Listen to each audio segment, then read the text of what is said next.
おりゃ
目覚めよ。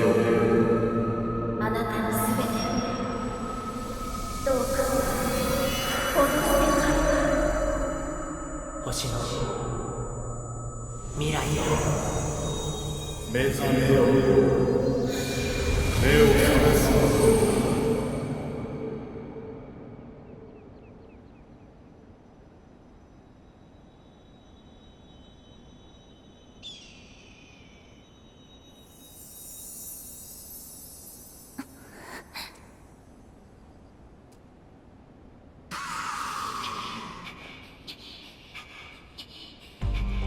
そういうのいい加減諦めんか。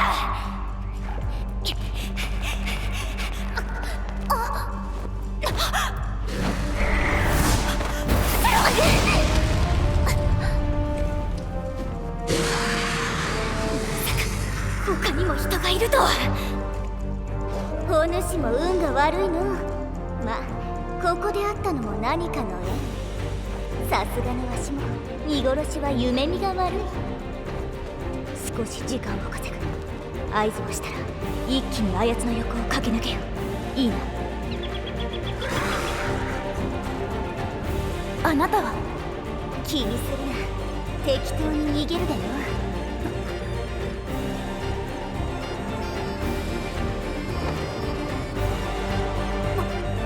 お主何を。見殺しは夢見が悪いでしょ。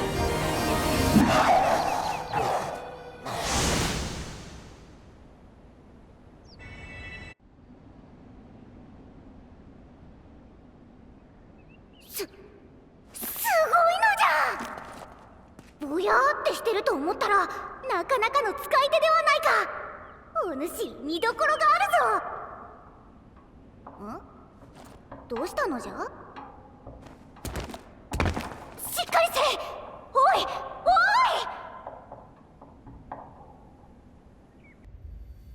あなたが未来を。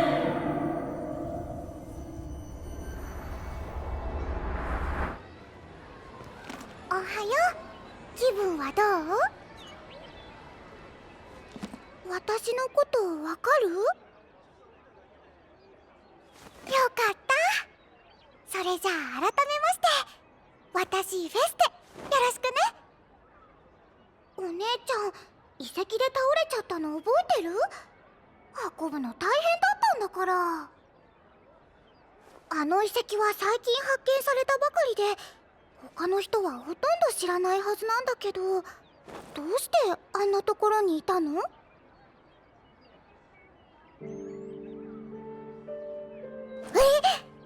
うしよう。倒れた時に頭打ったとか？でも大きな怪我はなかったし。あ、そうだ、名前は？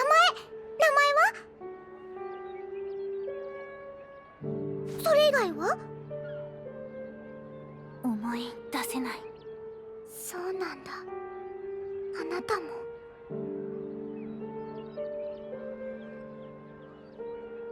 記憶がないのに一人は寂しいの。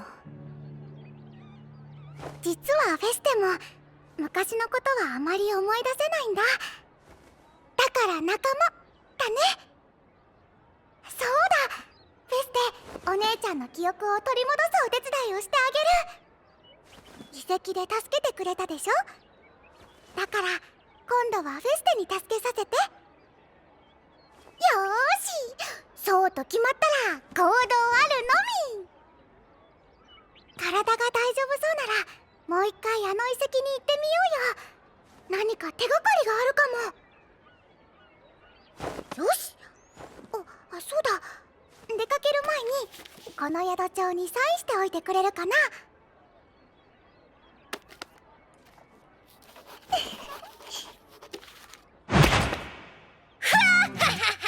よっしゃー、宿帳とは仮の姿。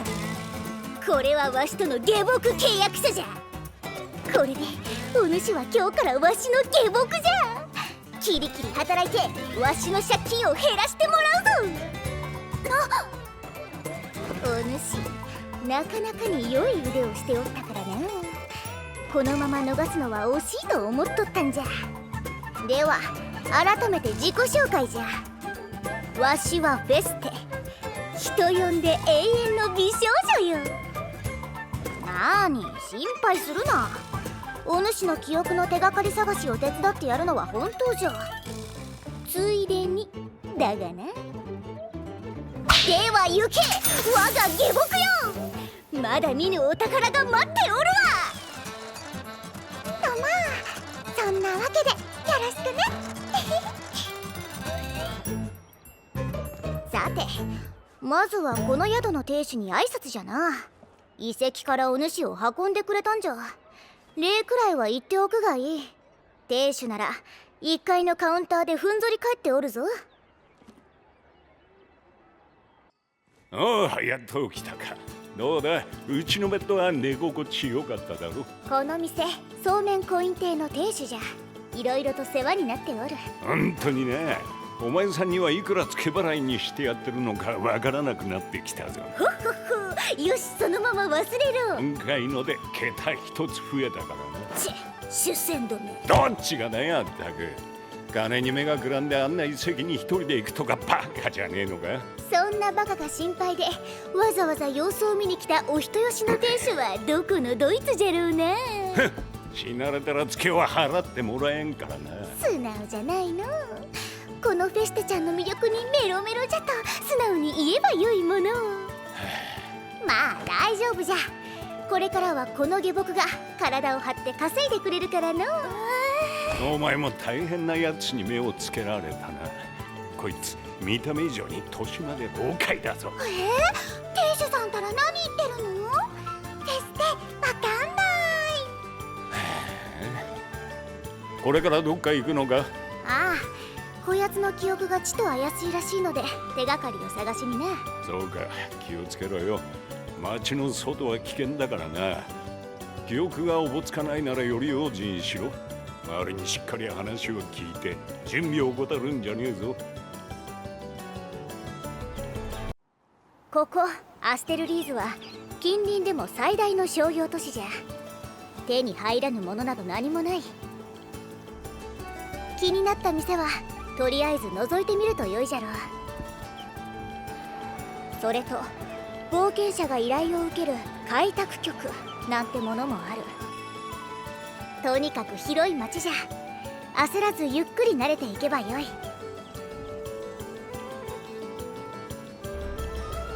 あの門の外はモンスターたちが住む世界じゃ。一度越えれば戦いが待つと心得よ。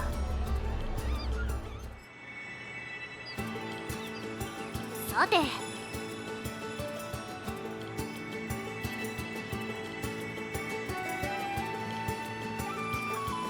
そうじゃな。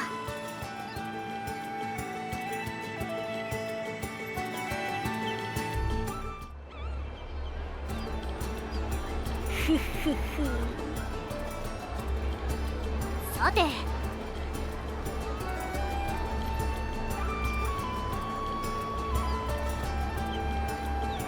ごいのじゃ。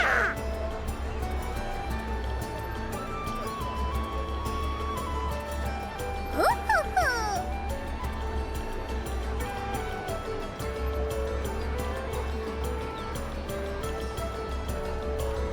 よっしゃー。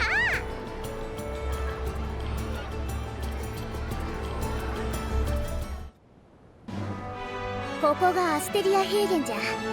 マグナ大陸の南端で最も豊かな草原地帯じゃな。いろいろ役に立つものが見つかるし、バファリアの遺跡もあちこちに眠っておる。なくした記憶の手がかりも見つかるやもしれんぞ。お主と会ったのはあっちの方にある遺跡じゃ。まずはそこを目指すがよい。最近見つかったばかりでまだ手垢がついておらん。しかしそんな場所にいたのだから、お主はよほどの情報通じゃったのかもな。今は無理に思い出さんでいい。とにかく行ってみようぞ。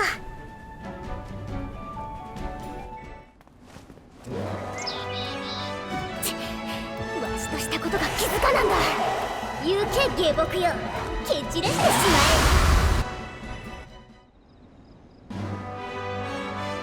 ほっほっほ。よっしゃ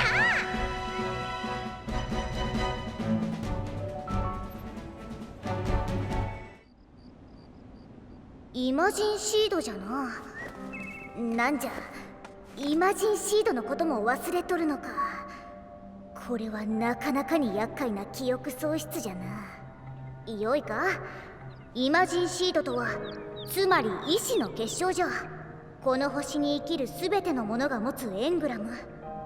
これに強い意志が作用し物質化したもの、それがイマジンシードじゃ。ここまでは良いな。イマジンシードは持ち主のエングラムを注ぐことでさまざまな力を引き出すことができる。まあ持っていて損はないじゃろう。さてと、他に手がかりになりそうなものはあるか？そうか、仕方ない。一旦アステルリーズに戻るぞ。危険な場所に長いは無用じゃからな。どうかこの世界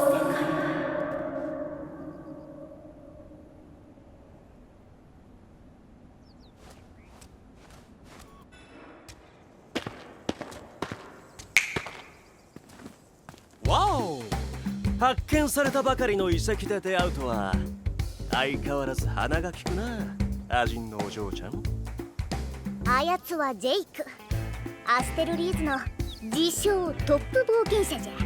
お褒めいただき強烈至極。自称は余計だがね。残念じゃがこの遺跡はすでにわしらが踏破した。出遅れ組は帰れ帰れ。なんだって、中にいたモンスター。このわしの手にかかれば一瞬よ。事前調査ではそこそこ厄介だったはずだが、君が倒したのか、一人で。ゴー、そいつはすごい。この辺じゃ見ない顔だが、アステルリーズに来たばかりか？冒険者登録はまだしとらんが。なんじゃお主、口でも聞いてくれるのか？ああ、有能なやつはいつでも大歓迎だ。なあルキー、冒険者登録をして依頼を受ける気があるなら、このジェイク様を頼ってくることをおすすめするぜ。いつでもウェルカムだ。俺は開拓局にいる。その気になったら訪ねてくれ。じゃあ。相変わらずキザなやつじゃのう。まあ、あやつがいるなら冒険者登録もすんなりいくじゃろう。少々うざったいが、あやつはアステルリーズにいる冒険者のまとめ役みたいなものなんじゃ。ここで会ったのは運が良かったかもしれん。お主、なかなかに持っておるのう。よいか、自身の記憶も気になるじゃろうが、まずはお主が暮らしていく手段を整えねばならん。そのために何が必要か、ズバリ金じゃ。お主の腕があれば冒険者として稼いでいけるじゃろう。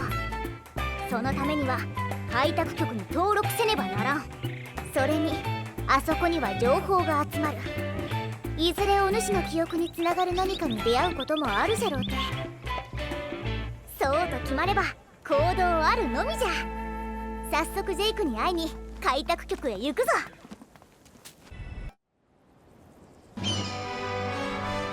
そうじゃ。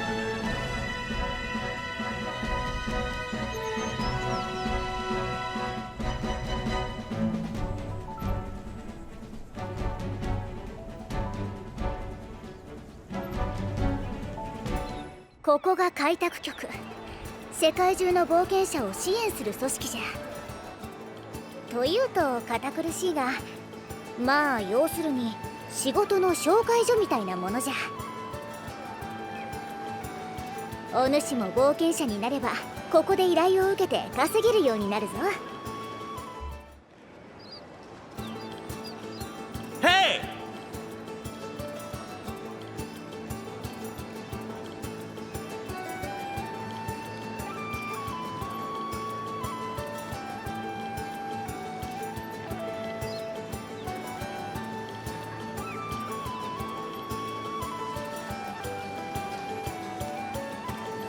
オーケ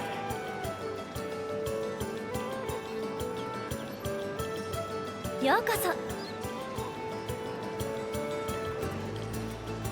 さて、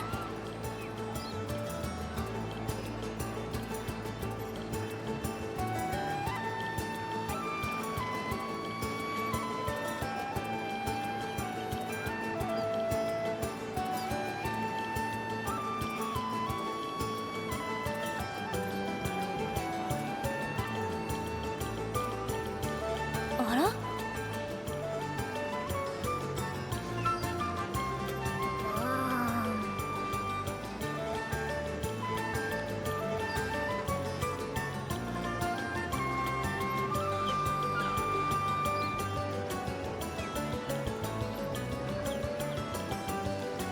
ちっ。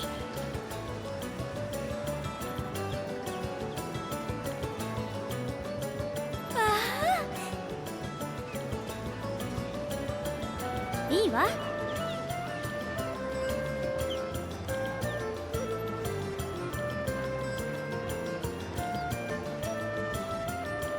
おお。ハハハ！グッラッ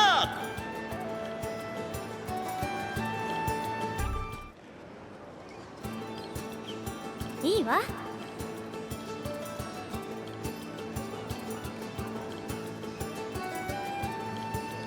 さて、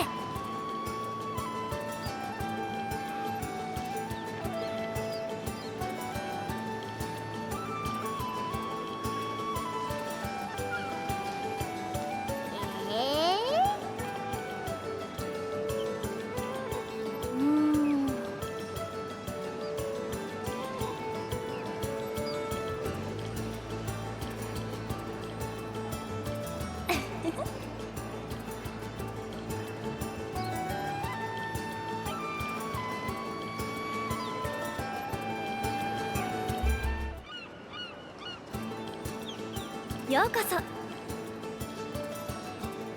ッケー。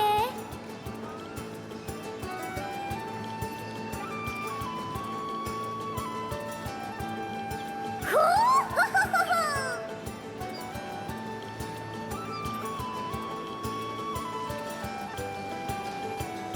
さて、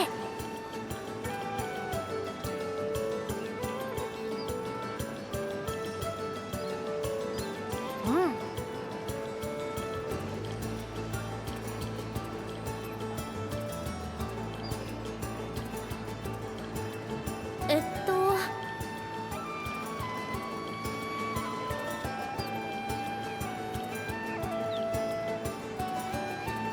やれやれ。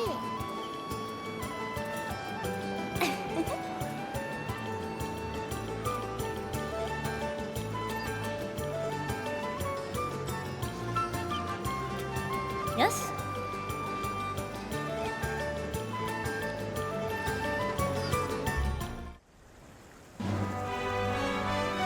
さて、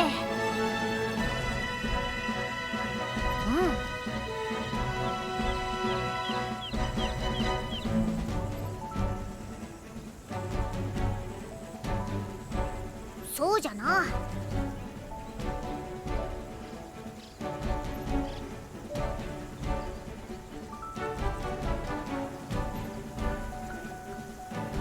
よっしゃー。さて、この奥じゃな。手強い相手がおるやもしれぬが、恐れることはない。共に名を上げようぞ。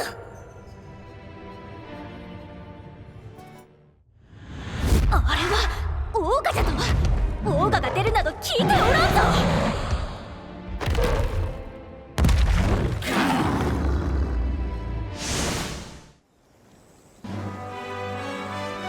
なんと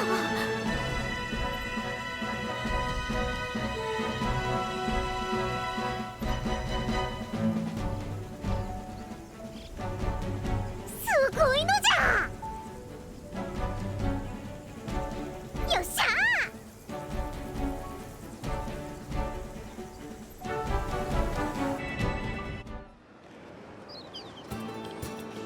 おかえりなさい。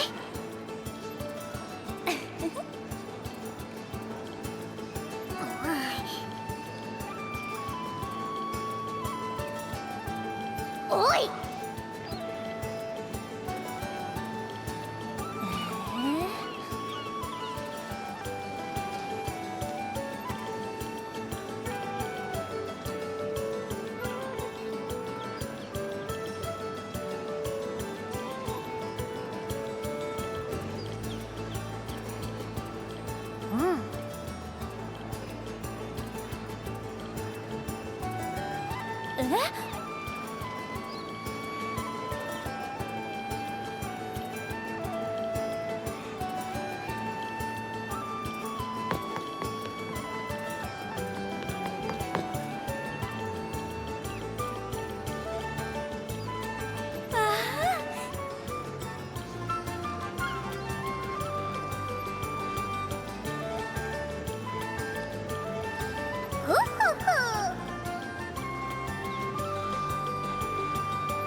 さて。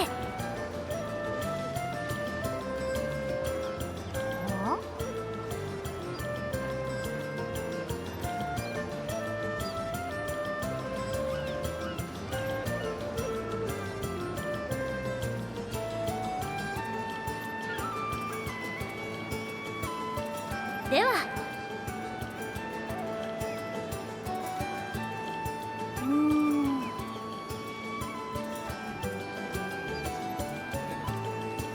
よっしゃ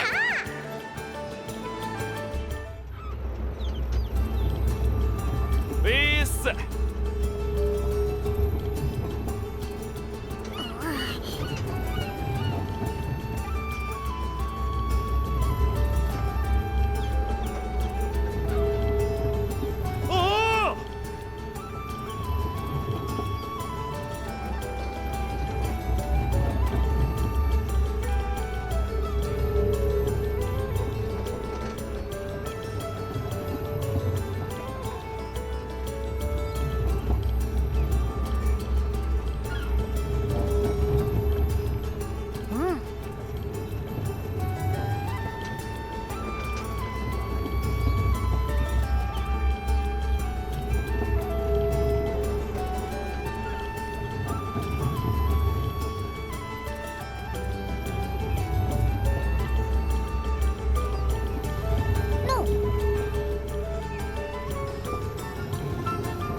よっしゃ。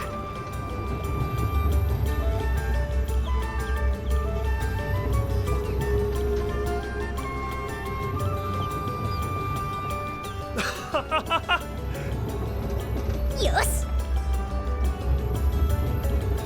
そうじゃな。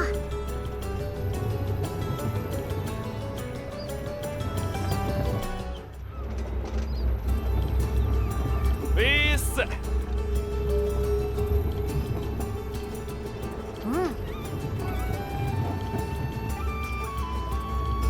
まあ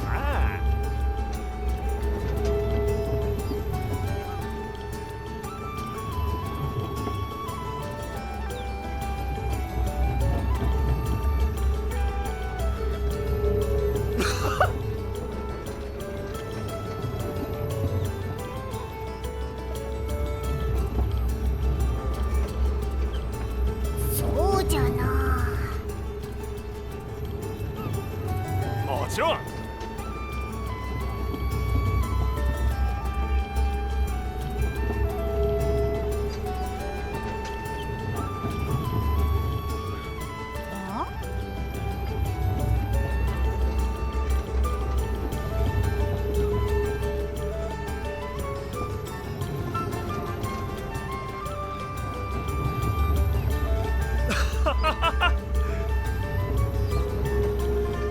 し。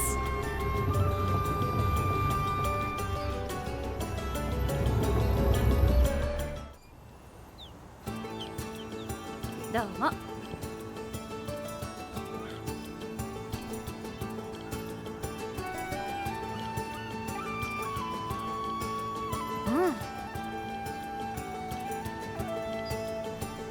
よし。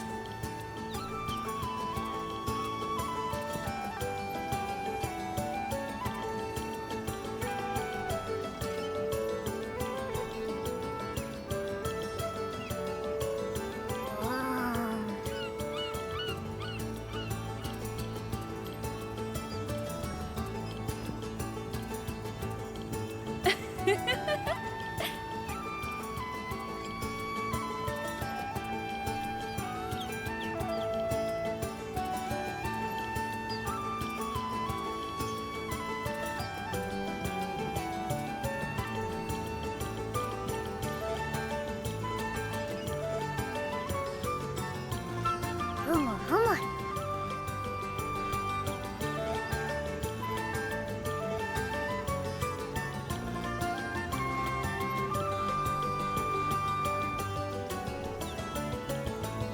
よし。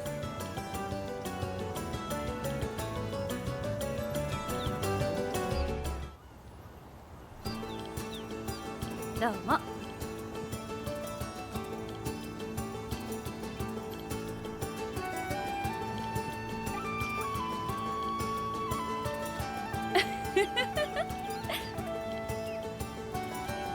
ふうふふふふ。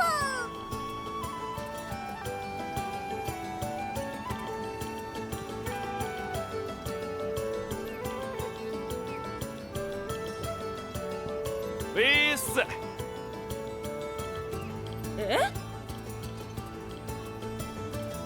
いや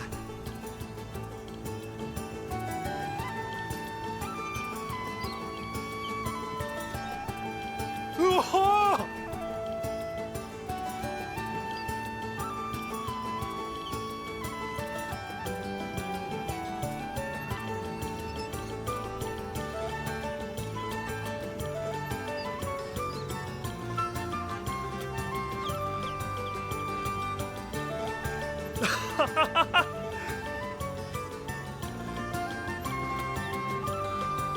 オッケー。はあ。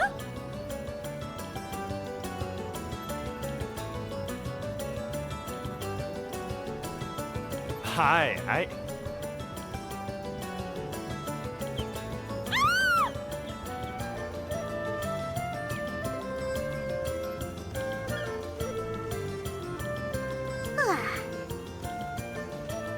やれやれ。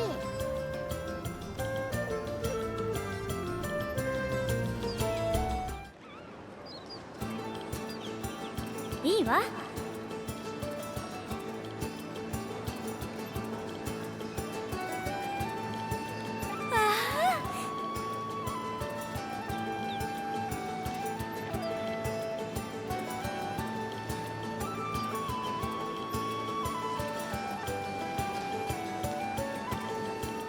すごいのじゃ。はいはい。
では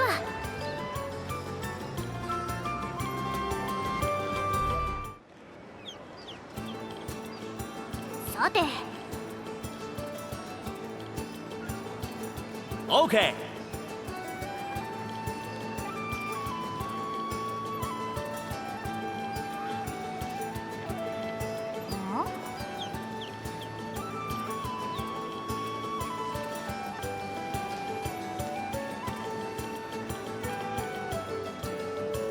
おい、ウェイ。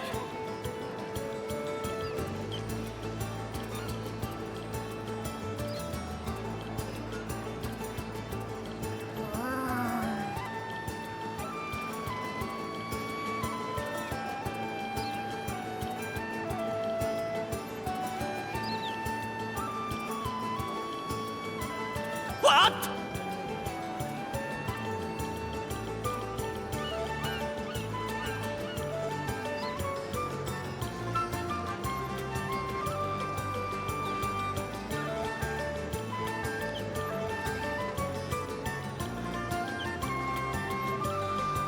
よし、ちょ。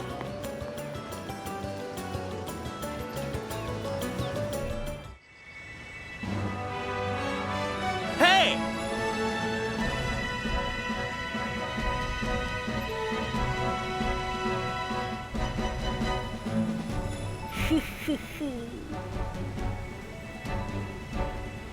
はあ。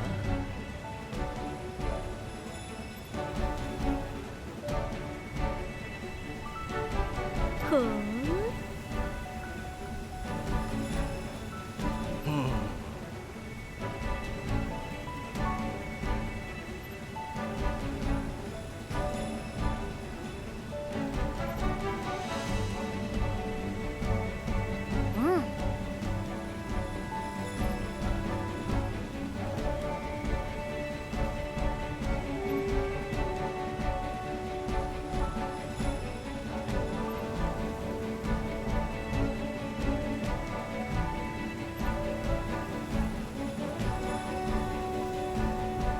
そうじゃな。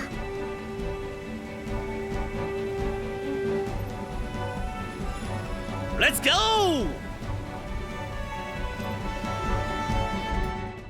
ー。よし、気合を入れて突撃じゃ。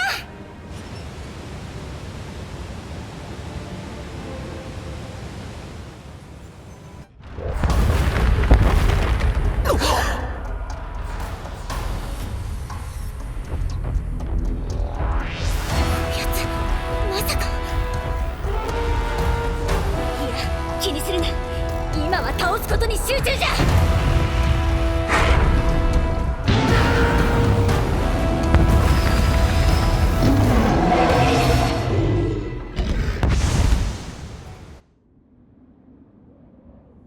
お前すげえな。俺が見込んだだけのことはあるぜ。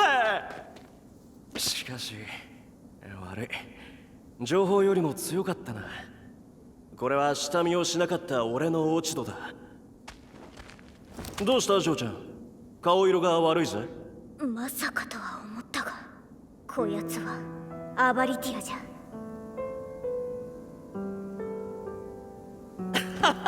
冗談きついな。アバリティアってのは冒険譚に出てくる怪物だろ。あれだよな、神に背いた罪を負いながら時空を超越して生き続けてるっていう。あの強さじゃアバリティアに相違あるまい。そいつをお前は倒しちまったのか。一体何者だ。これじゃ俺が教えることもすぐになくなっちまうな。まったく頼もしい後輩で嬉しいぜ。ともあれ俺は先に帰らせてもらう。アバリティアが奴一匹ならいいが、もし他にも現れるようなら町へ注意を促さねえとな。じゃあな。後で開拓局に来てくれ。報酬はきっちり払うぜ。あれはどういうことなんだ。どうした？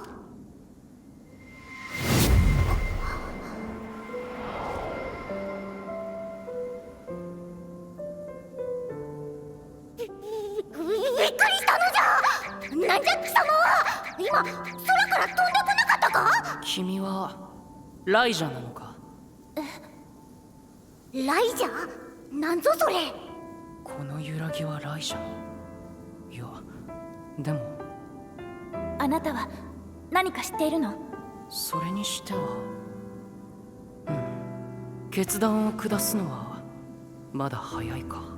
おいこりゃ、お主何者なんじゃ。さっきからわけのわからんことをつぶやきよって。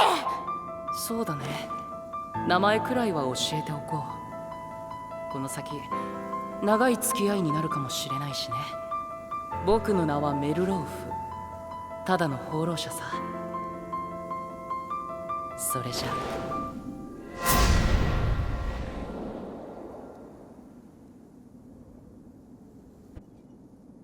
しかし妙なやつじゃったな。よいか、ああいう輩に絡まれても無視を決め込むんだぞ。少々親切にされたからといって気を許してみろ。つけ込まれるに違いないわい。なんじゃ、わしをじっと見て。それよりあやつライジャとか言うておったな。ライジャなんか聞いたことあるような。あーダメじゃ、思い出せん。とにかくあれじゃ、忘れんうちにジェイクに報酬をもらわねば。行くぞ。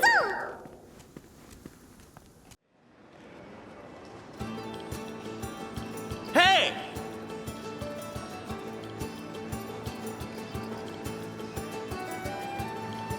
イ！ところで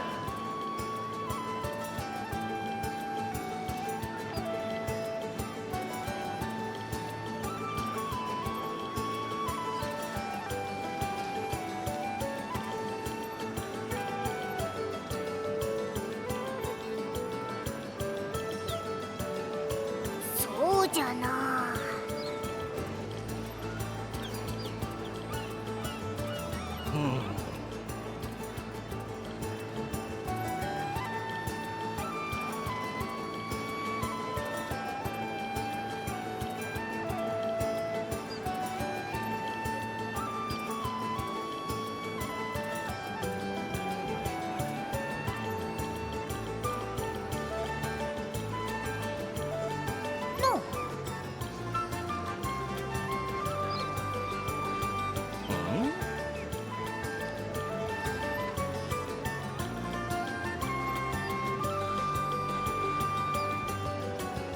そうじゃな。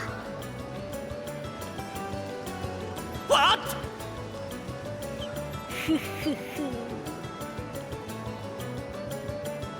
ちょ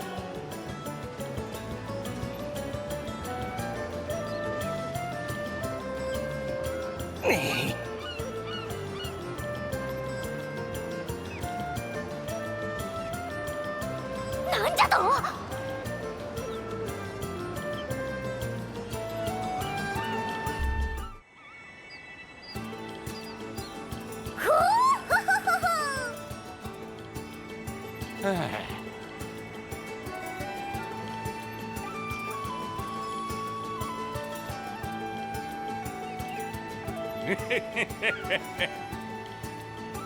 なんじゃと。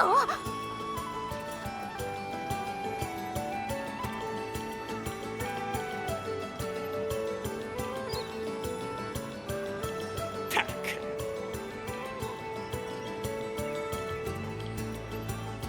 そうじゃ。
参ったな。何やら教団の中でもあまり触れられたくない言葉なのか。しかしこちらとしては気になるしな。あ、そうかな少女、わしらに何か用か。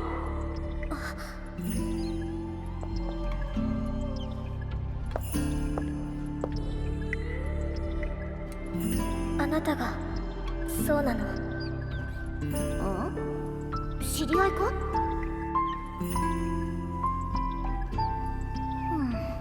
まあいい。お主、その服からするに教団の人間じゃろ。ライジャについて何か知らんか？ミンスターホルン。はい？ミンスターホルンに行けば多分わかると思う。ミンスターホルンか。しかしあそこにそんな手がかりになるものがあったかな。まあ物は試しじゃ。行ってみるか。教えて。なんとも不思議な少女じゃったな。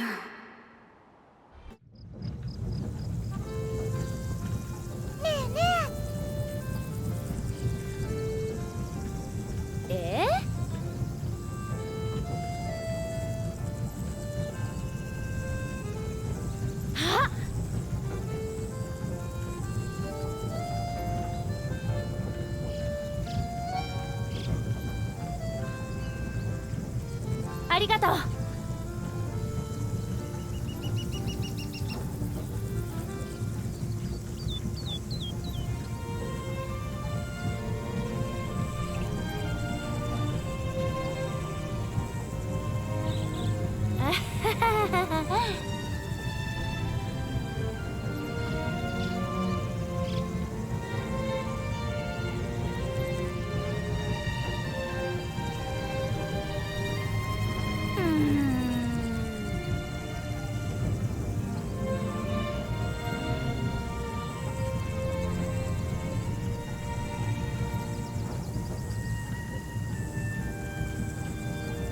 よーし。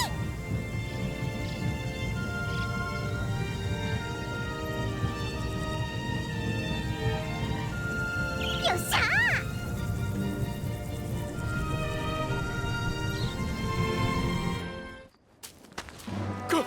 神よ、どうかお助けください。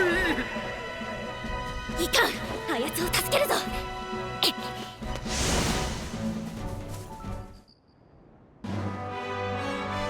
ありがとうございます。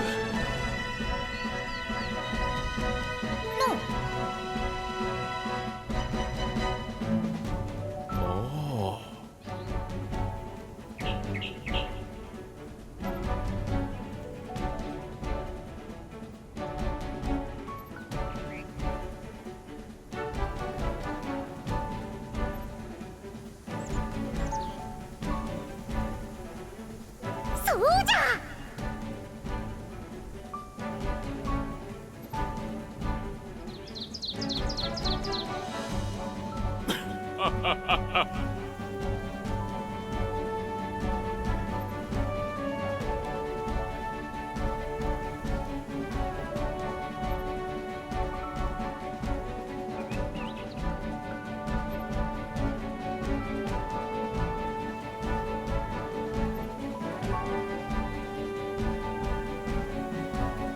ですが、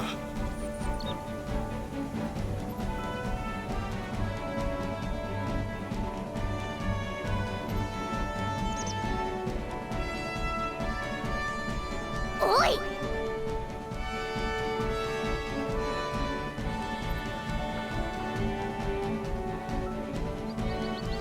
そうです。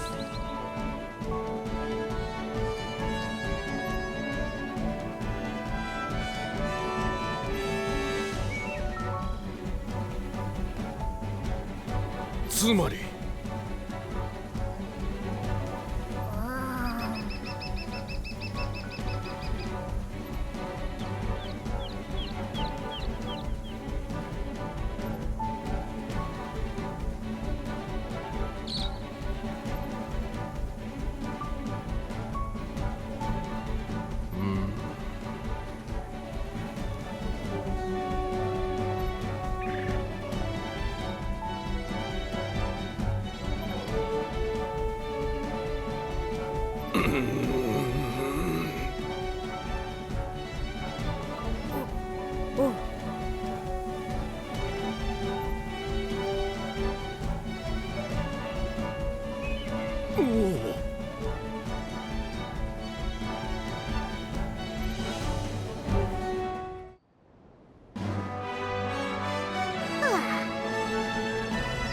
さて、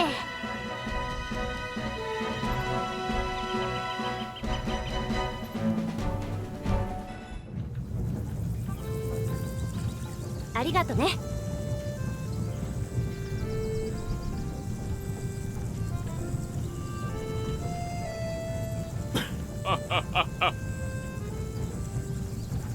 いやいやいやいや、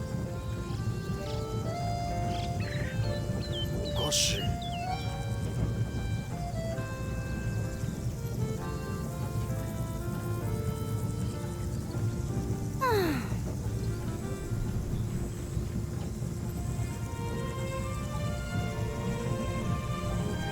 つまり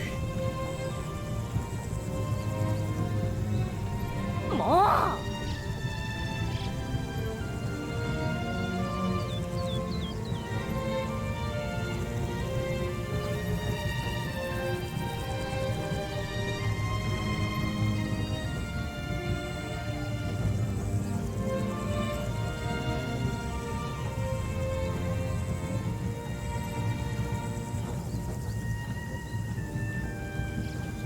すなわち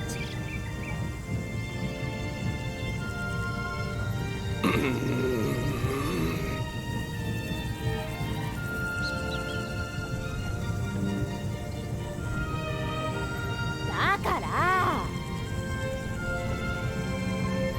やれやれ。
ダメだ。おい、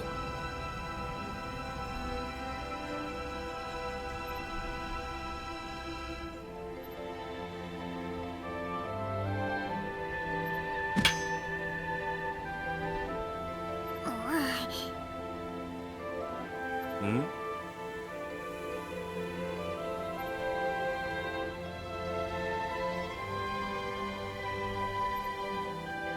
は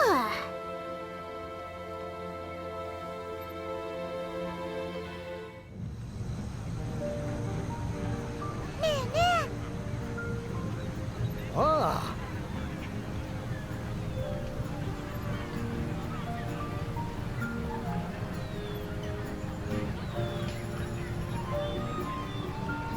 そうそう。ふんのよ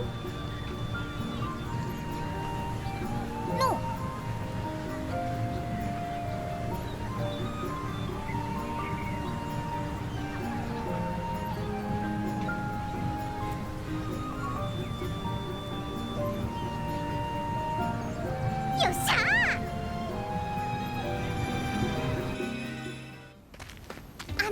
すみません。ここに新館長様や巫女様がいらっしゃるとお聞きしたんですが、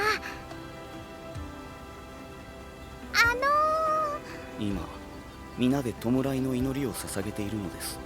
邪魔をしないでください。その祈りはいつまで続く感じで？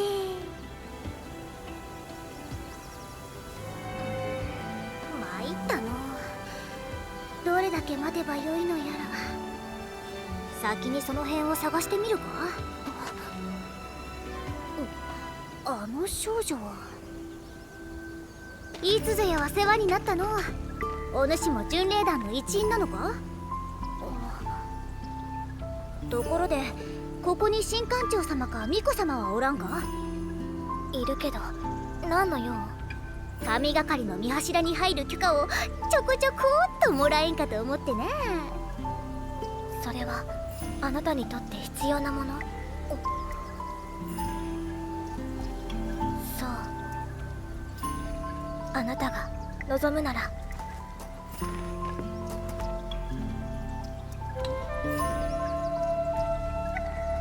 これなんと許可証だぞ。お主一体どうやって？いや待て、まず本物か？門番に見せればわかるから。驚いたな。お主何者じゃ？それになぜこやつの願いを聞く？そうしろと。行かなきゃ。つかみどころのない少女じゃのう。とにかく許可証は手に入れたのじゃ。あの門番に叩きつけてやろうぞ。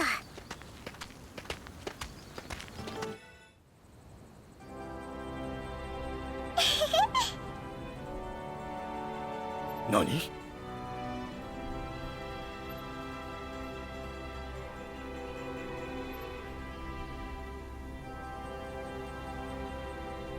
う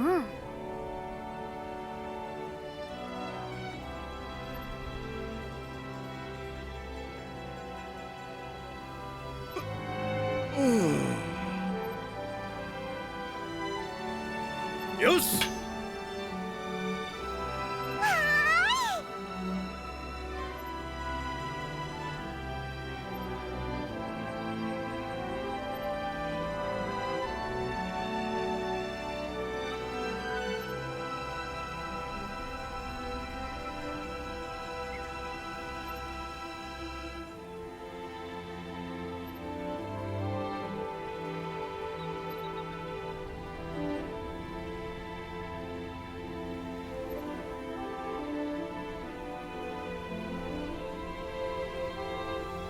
よっしゃー。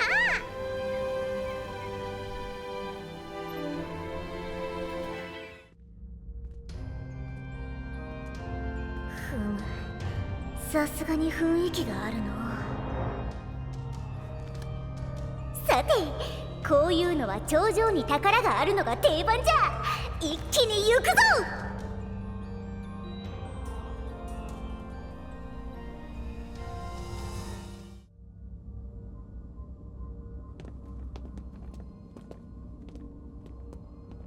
あれはなんじゃ？どうやら封印されているようじゃが。なんじゃ？わし何も触っておらぬぞ。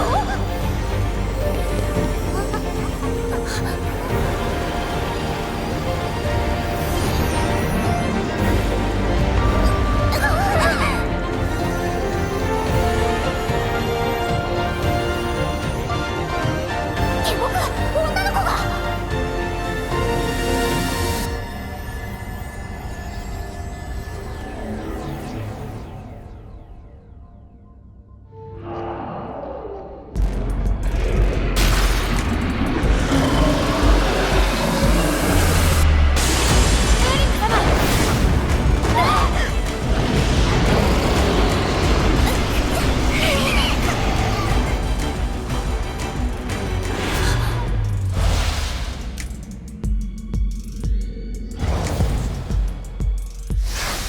今の逃げて。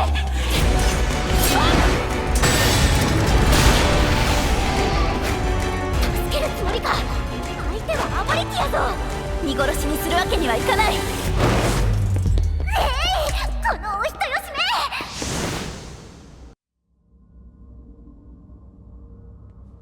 め。どうにか倒したか。まったく肝が冷えたぞ。助けておいてなんじゃが、気をつけろ下僕。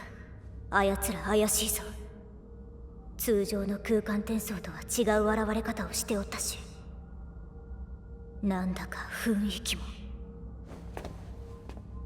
助けてもらったことには感謝いたします。しかしすぐにこの場から去っていただきたい。何？これ以上は言いません。去りなさい。従わないのであれば。ティリス、この方は私たちのために命を懸けてくださったのですよ。ですがこれはまさかそんな。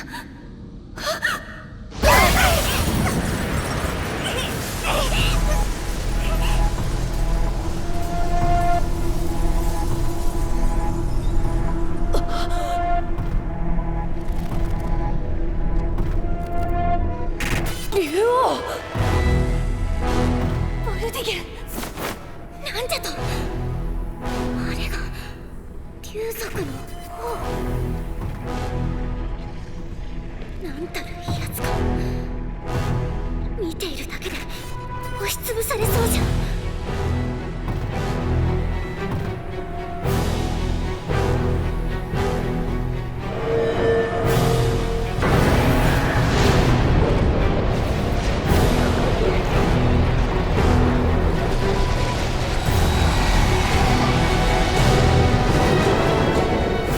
この程度の力にしかならんのか。アバリティア、食った。来たな、いけません。エーリンゼ様、お逃げください。お前たちいつの間に戻ったのだ。竜族、貴様どこから。やめて。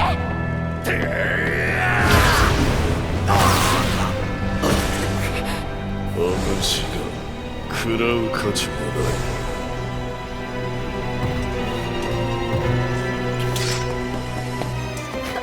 ダメです。逃げてください。あなたには関係ない。一度助けたし、ここで逃げるわけにはいかない。今のを見てなお立ちはだかるか。良いな、実に良い。さて、今度の虫はゆっくり殺せるか。まずは足、次に手、そして頭を。ティリス、アルシンご加護。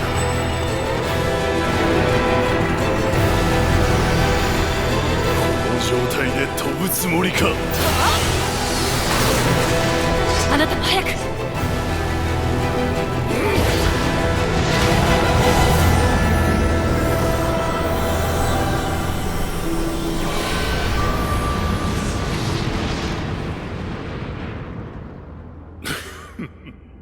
なかなかに無茶なことをしてくれる。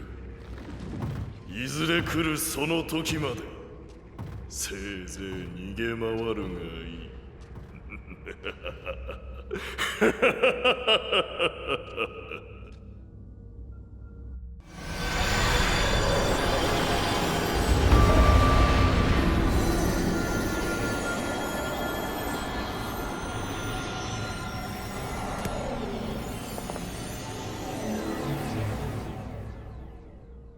ボルディゲンがいない。あ、これは。どうにか難を逃れたようですね。エーリンゼ様、的確なご判断でした。ですが、お体の方は大丈夫ですか。あの状態の装置を起動させるのは。大丈夫です。遡ったのは数時間ですもの。クロノグラムの消費も最小限に抑えられましたわ。おい、お主らは一体何者じゃ。なぜ倒したはずのアーバリティアがいる。そしてなぜ竜王に狙われておる。一体今わしらに何が起きているというのじゃ。先ほども言いかけましたが、私たちのことは話せないので。いえ、ここまで巻き込んでしまった以上、知らぬ存ぜぬというわけにもいかないでしょう。わずかとはいえ時空干渉の可能性があります。歴史が変えられてからでは遅いでしょう。失礼いたしました。改めまして、私の名はエーリンゼ。こちらは私の従者でティリスと申します。先ほど起こった出来事、いえ、私が起こした出来事はクロノリープです。クロノリープ？はい、あなた方が体験したのは時間を飛び越える行為なのです。とっさのことでしたので、数時間ほど遡るのが限界でしたが。時を飛ぶ技術じゃと？信じがたいのは分かりますが、けれどひとまずこの場から離れましょう。じきにボルディゲンがやってきます。そうですわね。立ち話もなんですし、とりあえず外に出ませんか？そうすればきっと私の言っていることが真実だと実感していただけるはずです。今いるこの時間が先ほどよりも過去に位置するのだと。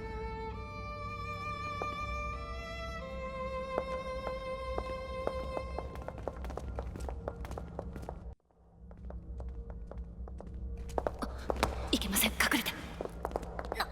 なんじゃ。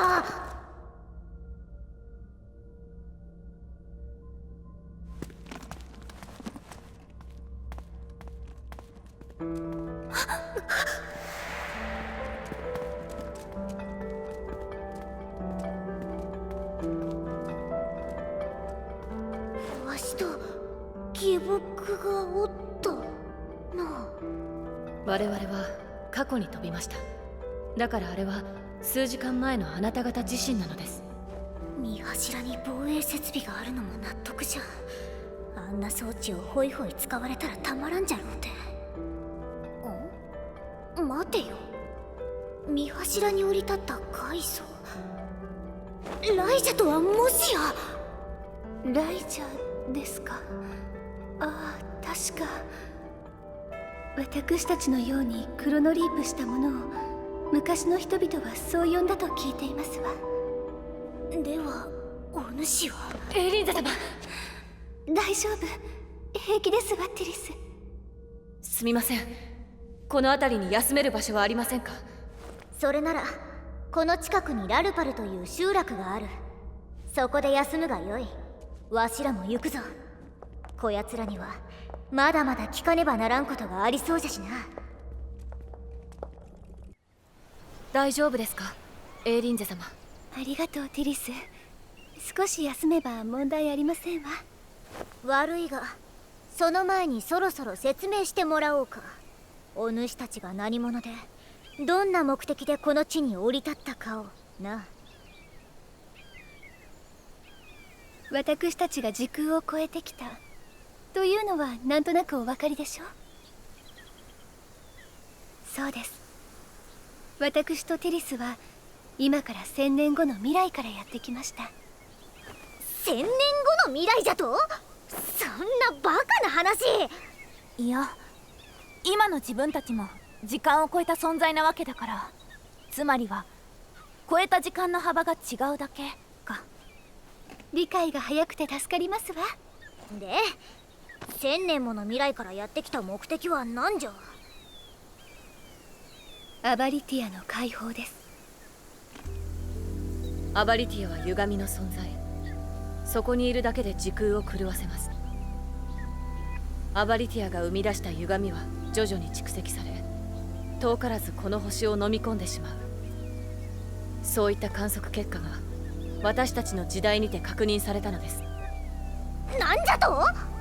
私たちの時代のアバリティアは歪みが肥大化してもはや手に負えません。ですが1000年前なら、この時代のアバリティアならばまだ手を尽くすことは可能ですわ。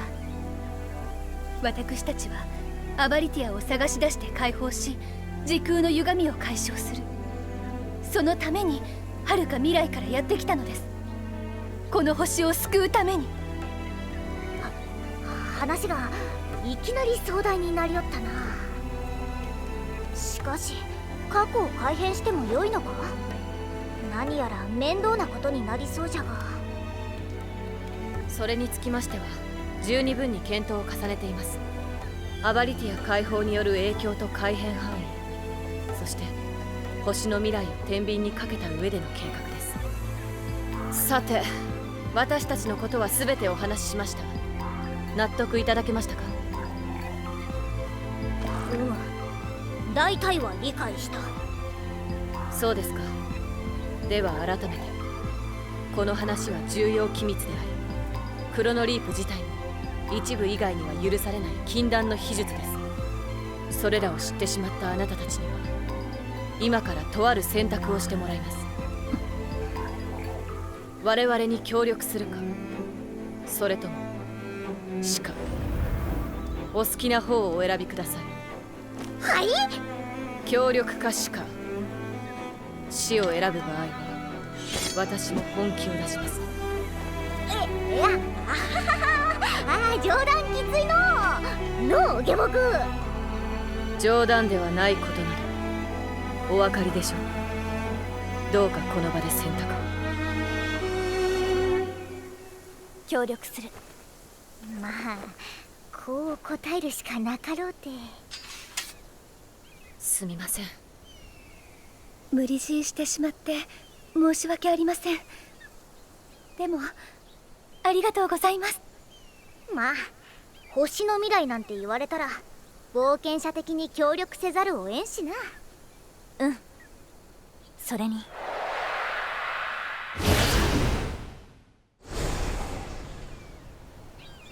重ねて言いますが、このことは一切他言無用です。もし誰かに話したら。じゃろ。分かっとる分かっとる。おお、そうじゃ。そうまで言うなら誓約を結ぼうぞ。ほれ、ここにサインを。いいでしょう。はい、書きましたよ。下僕契約書。よっしゃー、新下僕ゲットじゃ。下僕、ちょっと待っ。またなんよ。これはもうテステのものだもん。エーリンゼ様、やはり子供のたちを消してしまいましょう。いいではありませんか。これぐらいしたたかな方が協力者だとかえって心強いですわ。よし、では下僕よ。後輩下僕の面倒を見てしっかりわしの役に立たせるのじゃぞ。あなたも引っかかったんです。だからさっきから下僕って呼ばれて。まあティリスの先輩だったんですね。それは心強いですわ。ではまあしばらくの間よろしくお願いします、先輩。さて、あなた方には早速お願いしたいことがあります。大丈夫です。すぐに動けとは言いません。少し休んで準備ができたら声をかけてください。さて、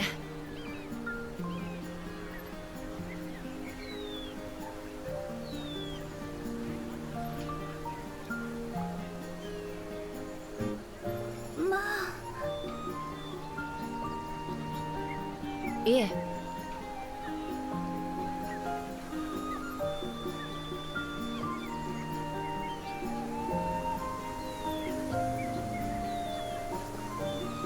そうじゃな。そうじゃ。はい。はい。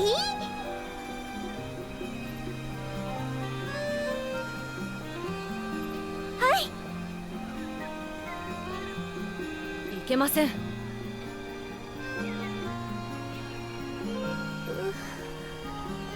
とにかくやれやれ。さて、ここじゃここじゃ。部品集めなどさっさと終わらせよう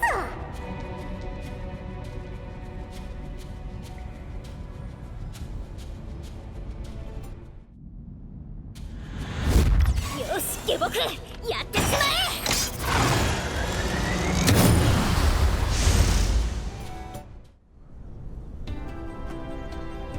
よっしゃー。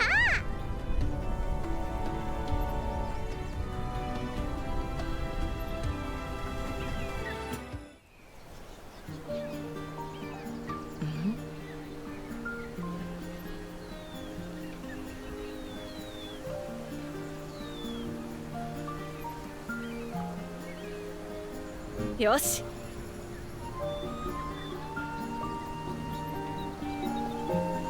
ティリスに代わってお礼を申し上げますわ。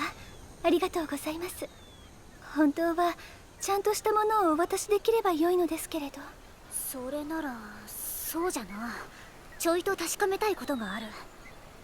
未来から来たものをライジャと呼ぶと言ったが、ライジャはライジャ同士で分かるものかな。ええ、私はクロノリープをするとしばらく生体エングラムに特殊な揺らぎが発生しますので。ほう。ではちなみに見柱でこやつと初めて会った時、その特殊な揺らぎとやらは感じたか？いえ、特には。随分とエングラム量が多い方だなとは思いましたが。そうか。どうやらお主はライジャではないようじゃの。メルローフとやらも適当なことを言いよって。メルローフ？修理したオムニストロンに反応が出ました。この時代のモンテノール渓谷と呼ばれる地域にエングラムの異常反応が見られます。おお、早速アボリティア発見だ。確定ではありませんが、おそらく現地に向かい調査する必要がありますね。モンテノール渓谷には確かリッツェという村があったはずじゃ。まずはそこを目指すがよかろう。先輩方は先に現地に赴き情報収集をお願いします。私たちはエーリンゼ様の様子を見て出発しますので。あ？なんじゃこれ。オムニストロンの呼気です。これをお持ちください。こちらと通信が可能になります。では後ほどリッツェ村でお会いしましょう。よろしくお願いしますわね。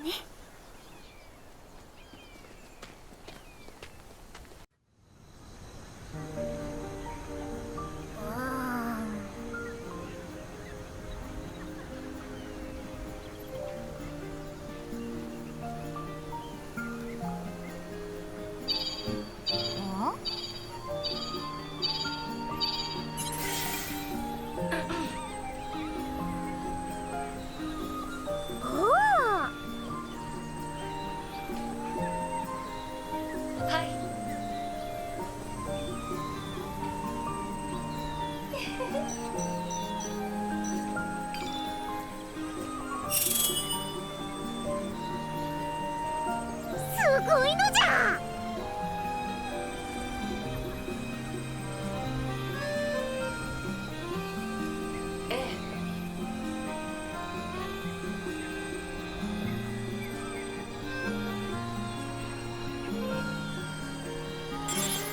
こりゃ。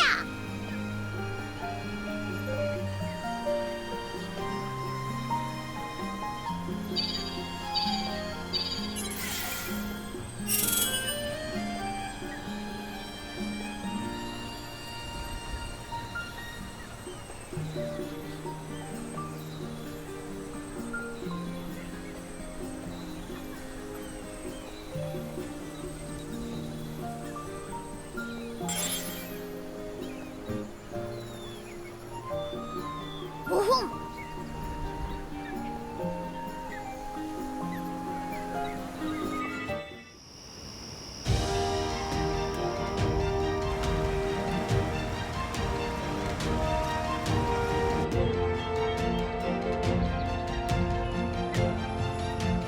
あら、私たちの方が早く着いてしまったようですわね。エーリンゼ様が急ぎすぎるから。だって少しでも早く合流しないとご迷惑をおかけしてしまうと思ったんですもの。ですね、エーリンゼ様はもう少し威厳を持って。あれは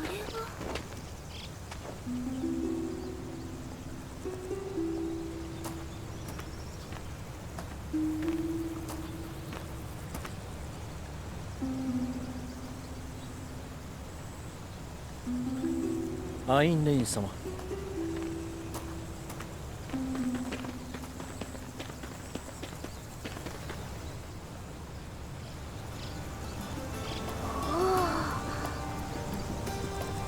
あら？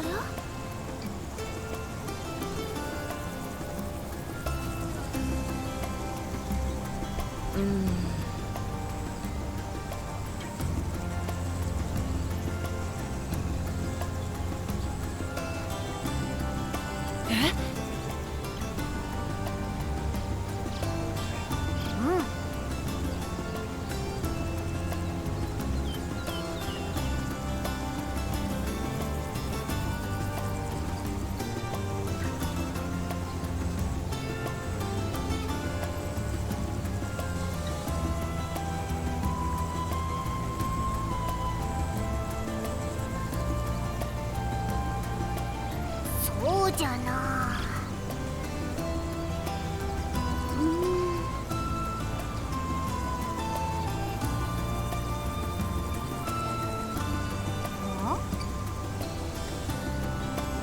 いえ。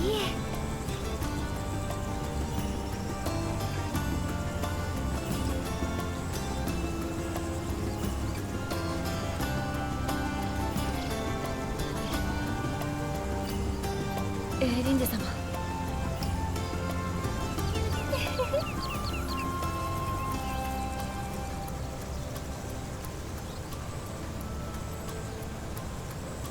とにかく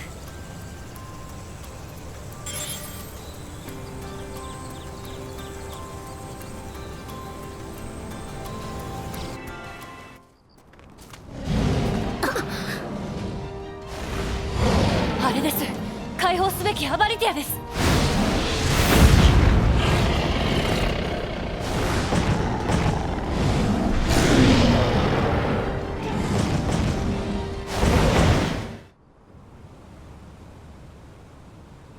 し、さすがわしの下僕。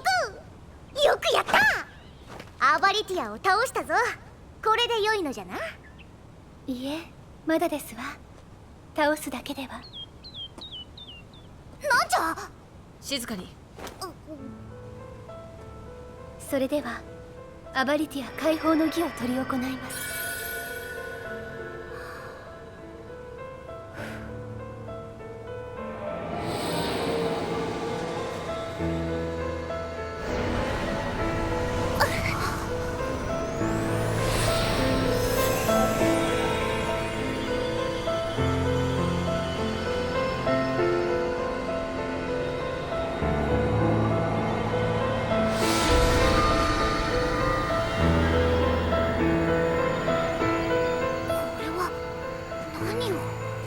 時空に干渉し、アバリティアのねじれた因果を元に戻して解放したのです。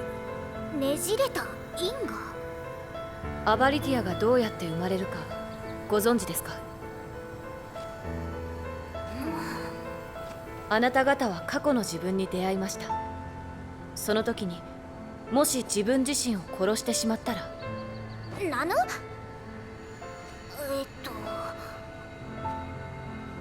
過去のわしが死ぬわけじゃから。未来では生きているわしは存在しなくなって、未来のわしが過去に戻ることはなくなるから、わしが未来のわしに殺されることはなくなり、過去のわしは無事生きていることになるが、そうすると未来からわしがわしを殺しにやってきて。わからぬ。どうなるんじゃ。今悩まれてる通り、多大な矛盾が発生します。そして解消できない矛盾は時空を歪ませる。その時空の歪みから生まれた存在、それがアバリティアなんです。なんと。この歪みを正せるのは特殊な生体エングラムを持つエーリンゼ様ただ一人。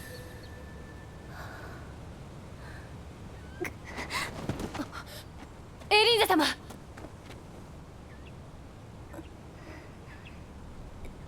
大丈夫。やはりこの儀式は消耗が激しいですね。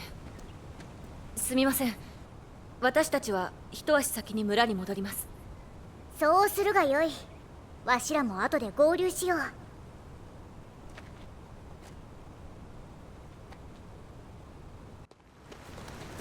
お疲れ様です、先輩方。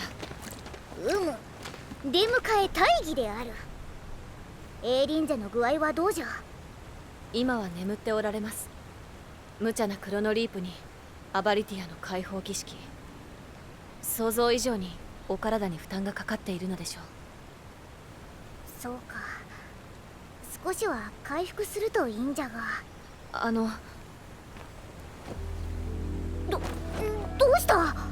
アバリティア解放にお力添えいただき本当にありがとうございます。そして最初の非礼をお詫びいたします。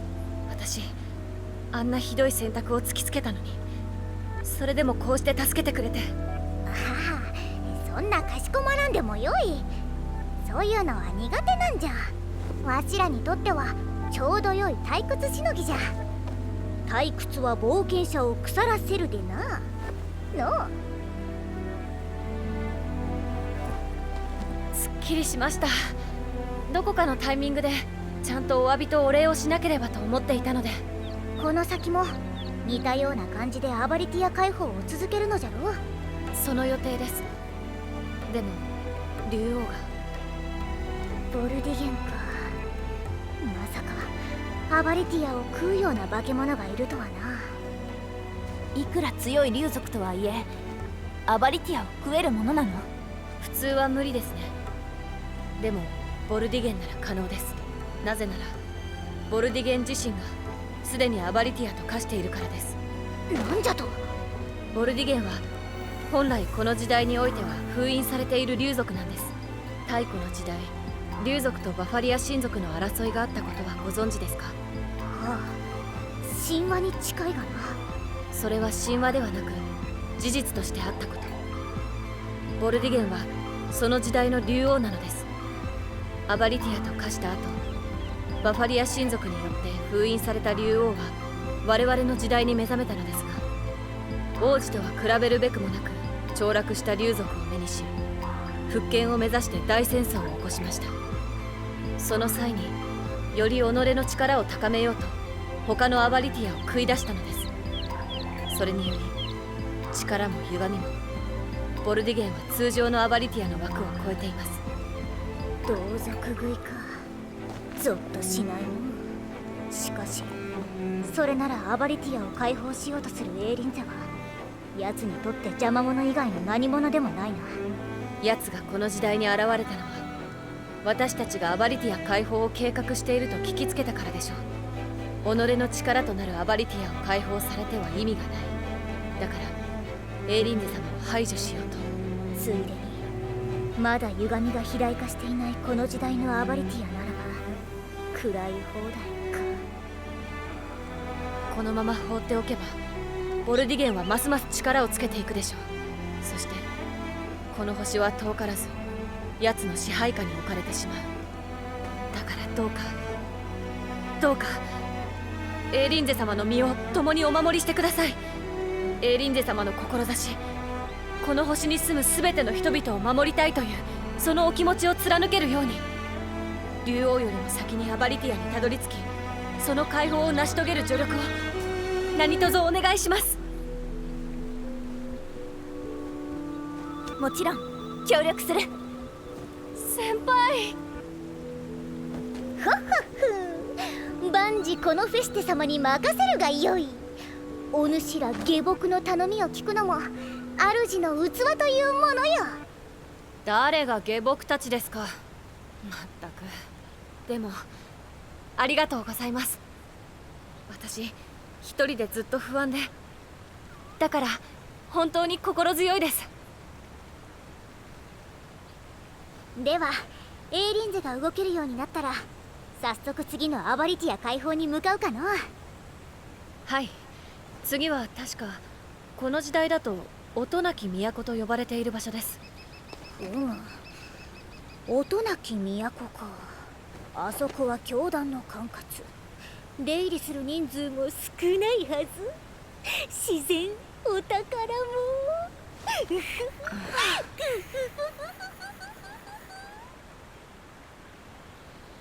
やはりあのエングラム領は一体何を考えている。まあいいさ、僕は僕の仕事を続けるだけだ。ただ見せてもらうよ、君たちの意志を。